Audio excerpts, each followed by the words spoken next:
Welcome to the Learner Experience Evolution, a podcast for corporate learning leaders, featuring interviews with change enthusiasts at Alencom and in the larger corporate L&D community. Welcome everybody to the 17th episode of our podcast on change and innovation in the learning space. I'm so fortunate to be joined by somebody I've known for years now and worked with for years, Peter Churchbourne. He's going to define his organization from the hunting and education side of the NRA Foundation. We've worked with them for years promoting the idea of safe hunting across the United States. And Peter, I'm going to let you introduce yourself and your journey, but I do want to stress to our listeners, innovating in learning is not just the bollywalk of the corporate world. We find at Alencom that we work with some amazing nonprofits, and through them, they tend to, I think, be more adventurous sometimes, and we get a lot of innovation from what Peter's doing in his organization, what the American Hospital Association is doing, what the Office of Mental Health in New York is doing, what so many organizations that we work with are doing. So it's always a pleasure to invite one of our nonprofit clients to join us. So with that, Peter, why don't you introduce yourself, and then we can get going on this podcast. Thank you, Ron. Great to be here. I'm Peter Churchbourne, and I run a division at the NRA called Hunting, Ranges, and Conservation. And most importantly to this podcast is to talk about our online learning platform that we have with Alencom. I have been in the outdoor space my entire life. I grew up in the woods. I never watched sports, and I never took an active role in sports. I just wanted to be outside and in the woods. So that led me to my first career. I worked for a nonprofit organization called Ducks Unlimited.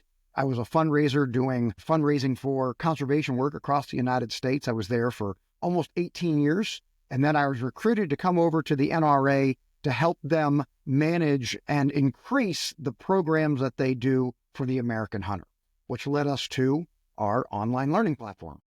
Yeah. And just to remind at least my impression, it could be a wrong impression because I'm not a hunter, but I do have a hunting dog. So I've kind of learned a bit about the nature of how amazing it is to be outside with a dog that's really attached to you as a person. And maybe I should have been a hunter for Kasha, but I'm not. Too much information here.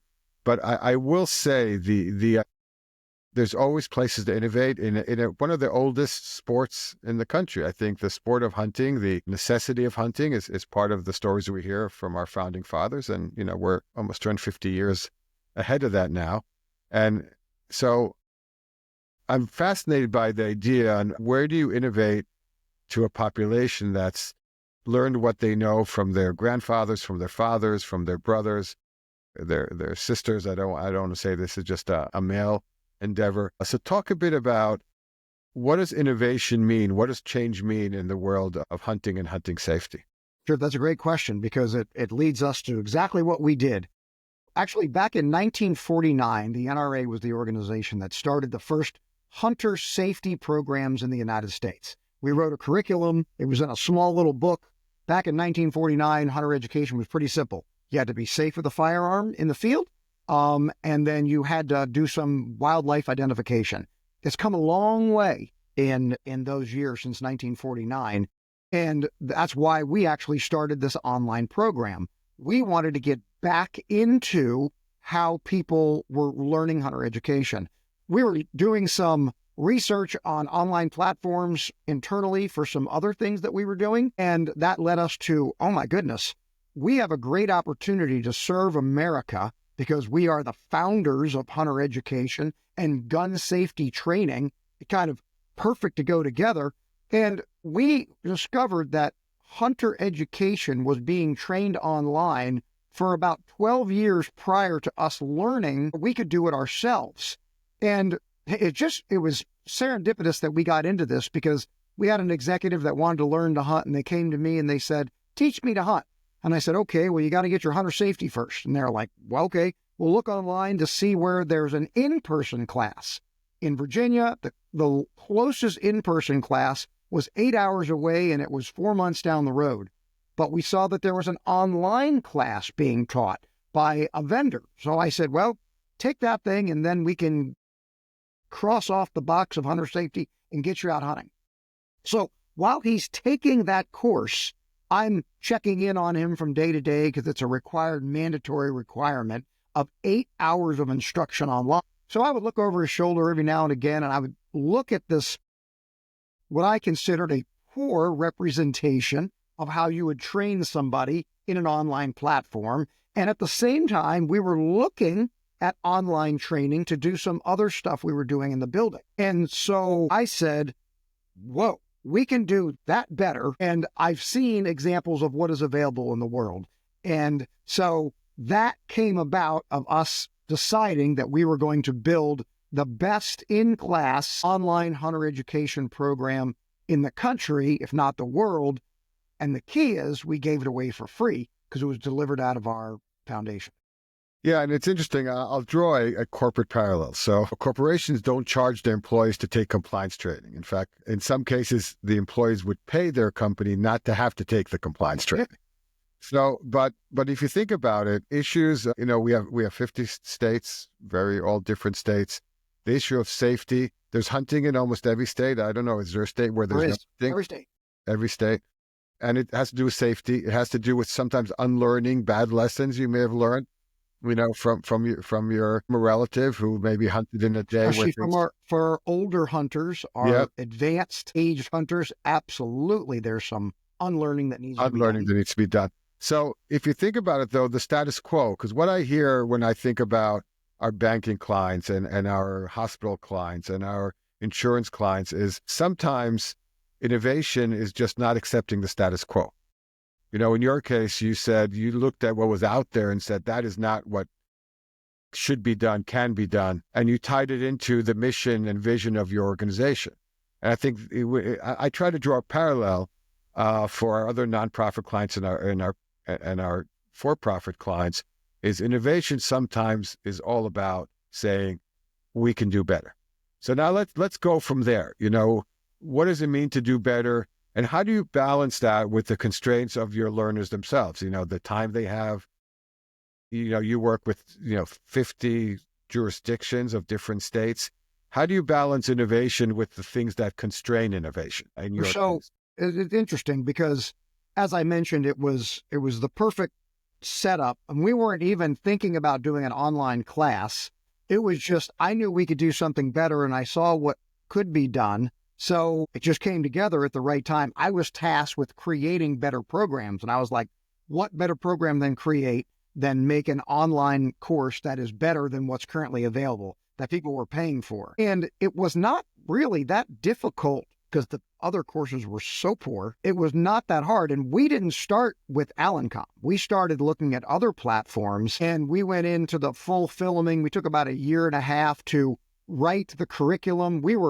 So hunter education is required in the United States to start hunting. And is an organization that sets the standards. So even with innovating, we innovate the standards because we looked at the standards from that organization that hadn't been revisited in probably 13 to 14 years.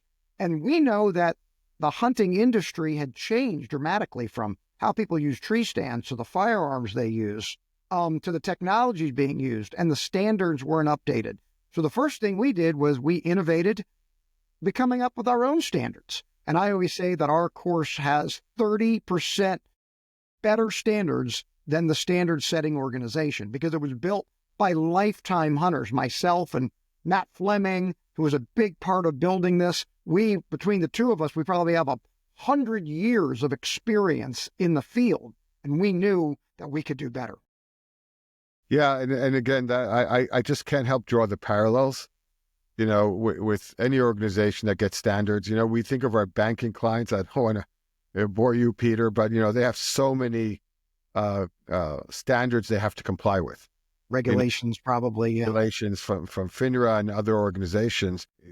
The ones that are trying to just check the box work in a certain way, and then there's the ones that are trying to be change agents, and they actually add to the standards. They contextualize them, in a way that makes sense for their organization. Talk about resistance to change. We talk a lot about, your change. Where did you meet resistance in this journey? Well, I work in a world that if it's not your idea, then we don't want to support it. So that was one of our biggest challenges, and it still is today. There's people that have a lot of ownerships, and I'm not taking anything away from them, but they have ownerships in their state programs. But we come along on the market with some whiz-bang, new, shiny product that is truly great, met sometimes with a little bit of resistance, unfortunately. Yeah. And just to add to that, it's not just when you come in with new content, right? And again, in the nonprofit world, you're working with SMEs, you bring in a whole new area of curriculum or content. It's also the experience of taking that content, right? Peter and his organization and others use also our learning experience portal, which crouches the content with an experience that supports the competencies you're trying to teach. Where was the resistance higher? Was it in that you were just providing new content or new context, or was it in the experience itself? It definitely wasn't the experience, because that's awesome. I mean, we're creating, it's something so different than anything that was ever delivered before, and that most of the people, the professionals in this industry, had never seen. And until they took the course, or maybe some of them still haven't, just didn't believe how good it was. And you're talking about innovation there and allowing us to teach more in the same amount of time. So because of how we deliver the course on your platform, we are able to add 30% better standards, but not add 30% more time. And that was a big deal, because we didn't want to make this requirement, which it is, it's a requirement to go hunting. We didn't want to make it more painful than it needed to be, adding another 2 hours onto it, and all of a sudden making students take 10 hours worth of instruction. The way we teach it on your platform with all the videos and interactivity, we are able to add that content in and not add any more time. That's innovation. Yeah, because what Peter's referring to is some states have seat time requirements, which you have to adhere to, but you can provide more in that seat time, and definitely don't want to make it longer. And in some areas where you can support shorter seat time, you can support that as well. And we don't always talk about that in innovation and design. Is how are you trying to help the learner along, right? Our content experts, our regulatory organizations tend to elongate the seat time of any learning experience. And it doesn't have to be in hunting. It could be in, in any state, if you want to hunt, if you want to have a boat on a reservoir, if you want to go with your dog out and you encounter sheds, you have to take a certification. And those certifications are usually, and this is Peter's work, are usually a video with some slides accompanying a talking head, right? Where your focus from a learning perspective is on the person who's usually not very charismatic, or maybe even drones, or in the best case is charismatic, but he's locked into a lot of content, so you lose connection with that person quickly, versus an experience where you can go through content, video, simulations, questions, reflective activities. And the challenge is, and I won't speak for Peter, I'll speak for the state where I'm in Utah, is often you don't get that opportunity to engage with the content. You have to go through a recording and answer a few questions and you're done. So I think when we talk about innovation, it's also stretching our comfort zone out of that kind of standard way of engaging on content. Talk a bit about how this has been received, about some of the feedback you've gotten from the field, positive and negative. I'm curious. Well, it's funny. We have a SurveyMonkey survey at the end of the course where we just let people take it. And, anybody out there listening, you understand that surveys your finish rate is about 0.2% of the people that you ask. And if you get 2%, that's a great return rate unless they're required to do it. We make it totally voluntary, and we get about a 5% completion rate. Because remember, we give this course away for free, and the competitor who sells it is anywhere from $35 to $79, depending on what deal they've made with the state wildlife agency they're working in. So they're grateful that they're getting it for free, and it's fun. I mean, this is an interactive, fun course, and you should see some of the responses we get from people that have taken the course. They are overwhelmingly satisfied and appreciative that they got it for free. You look at some of the states we're in, like Florida, the average income of a family was there And if they have 3 kids that need to go through Hunter Ed and they need to pay it online, they may be paying $110 for all 3 kids to take it. Well, we just gave it to them for free. And when you're starting an activity like hunting, it's expensive enough to buy the gear that you want the first step. We want to get them through hunter education safely. We're not taking any shortcuts. We want to do it the best we possibly can and take away the barrier of hardship and cost. And we did that with this course. Yeah. I reflect on that because we're talking about consumer education, right? We're not talking about training people inside a company. We're not talking about what, people in the military have to learn about their guns, where their survey, they all, they're told you better fill out that survey, right? Now this is, and again, how to innovate in a world where you want to bring the consumer along from point A to point B, where sometimes it makes a lot of sense not to charge, right? Because you're really trying to meet your nonprofit objective of having the hunting endeavor to be a safer and fun activity so you can preserve that legacy. And again, I don't have to be a hunter to appreciate that hunting is a core part of the American way of life. And nothing would turn anybody off more if they felt scared or something happened, if there was a safety issue related with that endeavor. How do you deal, though, with the naysayers? How do you basically push them to do better without actually being partnered with them? This course has done so many interesting things for the entire hunter education community. Because prior to us coming on the market with the course, the vendors, there was 6 of them at the time, and now there's only 1. That vendor bought all the others and threw the product away so they could just offer their one program. And it was, like you said, it was a PowerPoint on steroids. You watch a video and you could let it run for 10 to 15 minutes and walk away from your computer and go cook breakfast and come back and maybe answer the questions correctly and move on. So when we partnered with Alencom, obviously it's the tileized format. The chooser gets to kind of pick their way on that screen. They're engaged in the content. I don't think there's any part of our course where the user can't be there for less than 2 minutes engaged in the content. Interactivity, making them make a path of choice or choose an answer or go to the next phase. They have to stay there. They can't walk away. They walk away, they don't finish the course. So, and we know, you proved to me, that makes them learn better. The way that they're learning it makes them retain it, which obviously in our world makes them safer.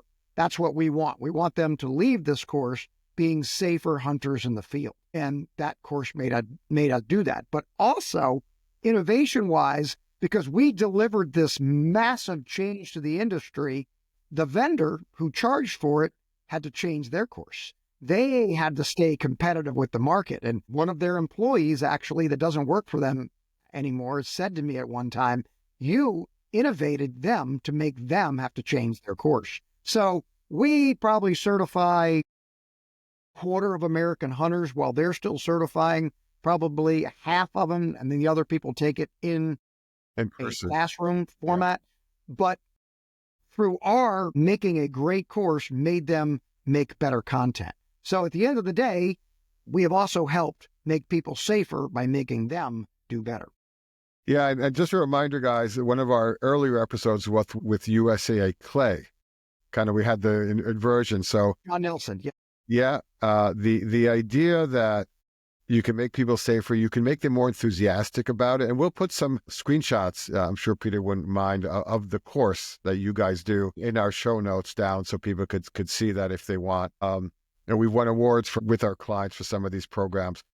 And I think that approach to kind of get out of the comfort zone of the industry, which you're describing, and push it, stretch it, which what you've done with your content, is pretty important. And I would want, and people have heard me say this, our listeners, a lot of success is predicated on your ability to get out of your comfort zone.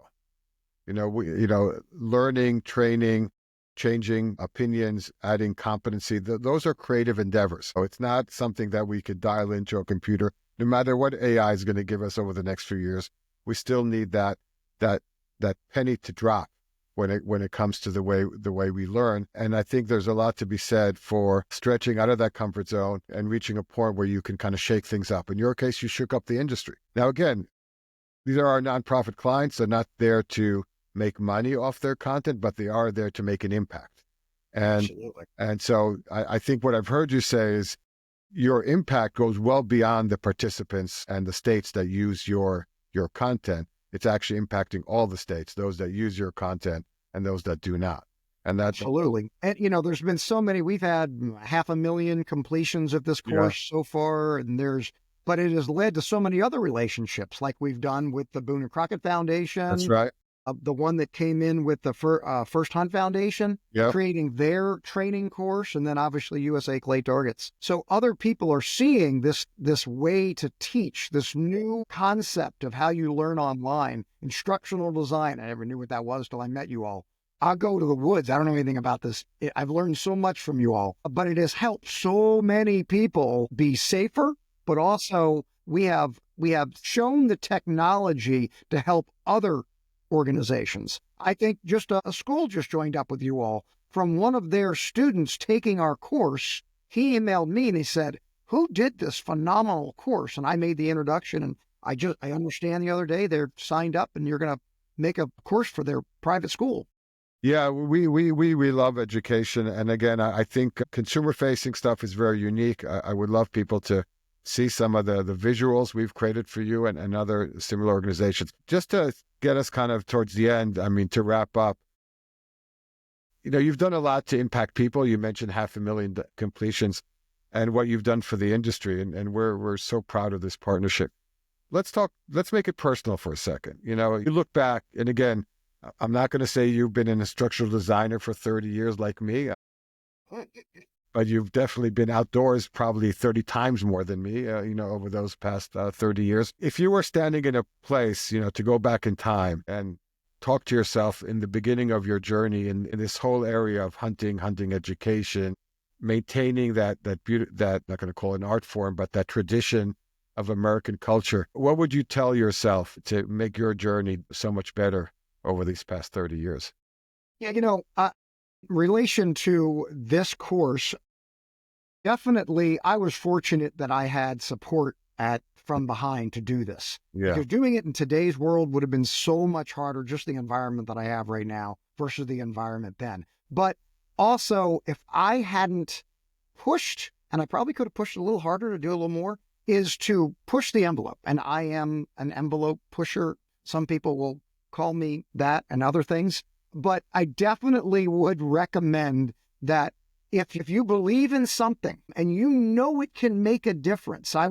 When we first did this program, we don't have time to go into it, but there's other ramifications of how states get some benefits from using our course. And people looked at me at that time, like I was nuts that this wouldn't work. But I made sure I pushed through, and I had some good support to get that done. So I would tell others that if you feel that and you're being held back, just keep pushing. Because if you know it and you are the subject matter expert, don't let others hold you back. Find another way to get in there and get it done. Because I don't think that if I hadn't pushed harder for this, it may not have been done. And that if we had waited just 2 years, it probably would have never been done.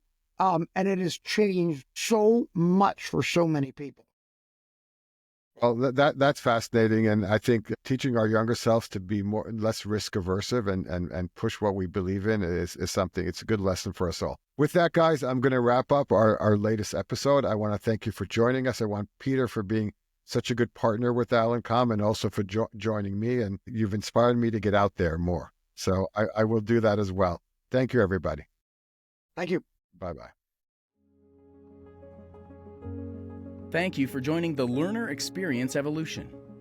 All episodes will be posted on the Alencom website, or you can subscribe wherever you get your podcasts. Please reach out to info@alencom.com with any requests or questions.